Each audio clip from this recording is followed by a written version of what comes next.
La historia argentina conoció episodios de violencia política en distintos momentos.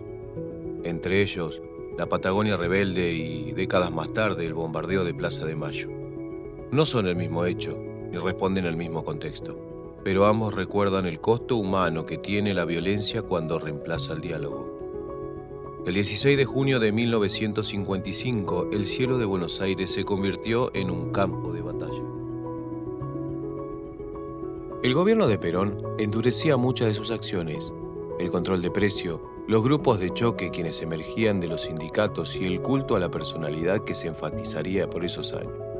Perón estaba en todas partes, y esto causaba molestia en la oposición, que era mayormente representada por sectores medios y altos de la población, pero también por algunos de la clase trabajadora más afines al socialismo, quienes decían que este segundo gobierno de Perón estaba siendo autoritario o faraónico.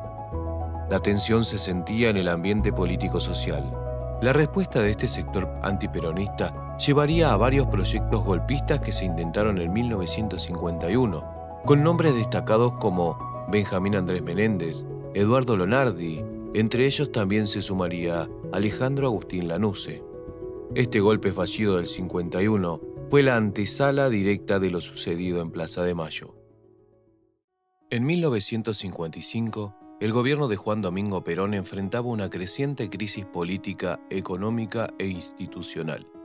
El conflicto con la Iglesia Católica, la oposición y sectores militares alimentó un clima de confrontación. La gota que rebalsó el vaso fue la ley de divorcio vincular, que permitía en Argentina disolver un matrimonio y volver a realizarse. Para la Iglesia era inaceptable. Decidieron salir a las calles, pero como estaba prohibida por el gobierno, aprovecharon la procesión del Corpus Christi del 11 de junio de 1955. En este contexto, la bandera argentina fue bajada del mástil, quemada y reemplazada por la bandera papal. Dentro de la Marina comenzó a organizarse un golpe para derrocar al presidente. Durante semanas se planificó una operación encabezada por el vicealmirante Samuel Toranzo Calderón y otros oficiales navales. El plan consistía en bombardear la Casa Rosada, asesinar a Perón y provocar una sublevación general de las Fuerzas Armadas.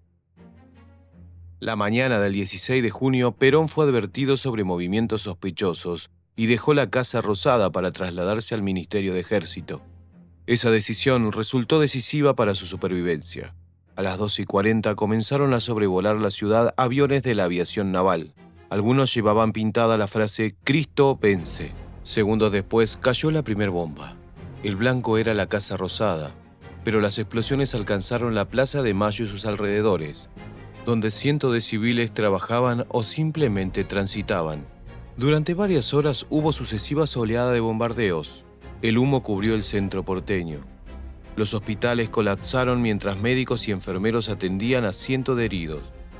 El ministro del Ejército, Franklin Lucero, organizó la defensa con las fuerzas leales. La CGT convocó a los trabajadores a movilizarse sin que muchos supieran que los ataques continuaban. Fueron 34 los aviones que lanzaron bombas sobre la plaza. Estimaciones posteriores hablan de que en esas pocas horas se lanzaron un total de 9.500 bombas y una indeterminada cantidad de balas.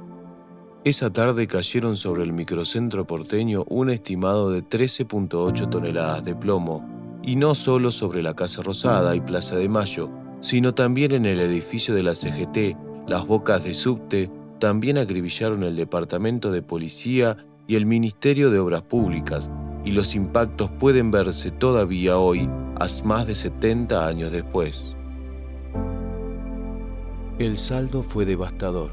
Más de 300 personas murieron y entre 700 y 1.000 resultaron heridas. La mayoría eran civiles.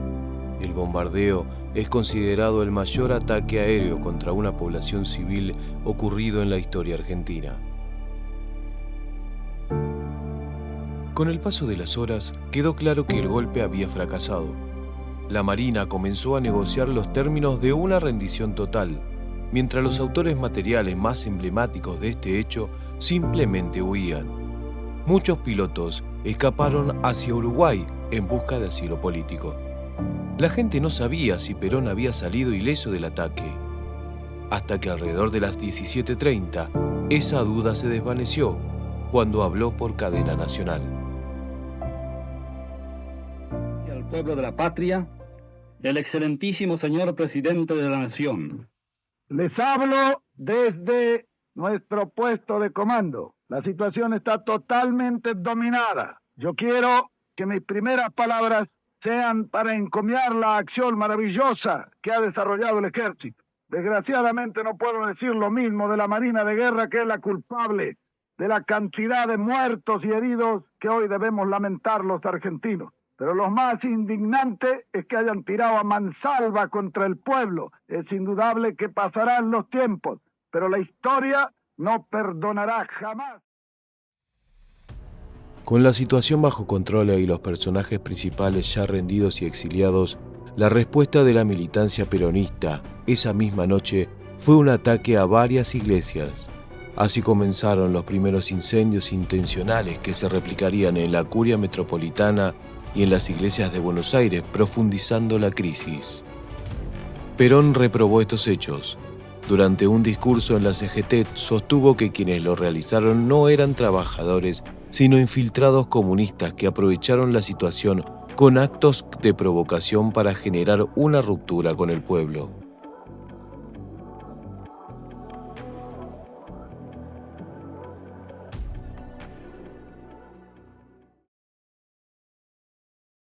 El bombardeo del 55 había quedado en silencio durante muchos años. Finalmente, en 2008 se lo consideró un delito de lesa humanidad, y al poco tiempo, el Senado aprobó que se reconociera a las víctimas de los bombardeos como beneficiarias de las leyes de resarcimiento. Se trató, sin embargo, de un hecho sin precedentes, y que muchos historiadores consideran clave para comprender la conformación de terrorismo de Estado y todo lo que vino después. Más de 7 décadas después, el bombardeo de Plaza de Mayo continúa siendo una de las páginas más dolorosas de la historia argentina. Recordar a las víctimas y comprender el contexto permite reflexionar sobre el costo humano de la violencia política y la importancia de preservar la democracia y el diálogo.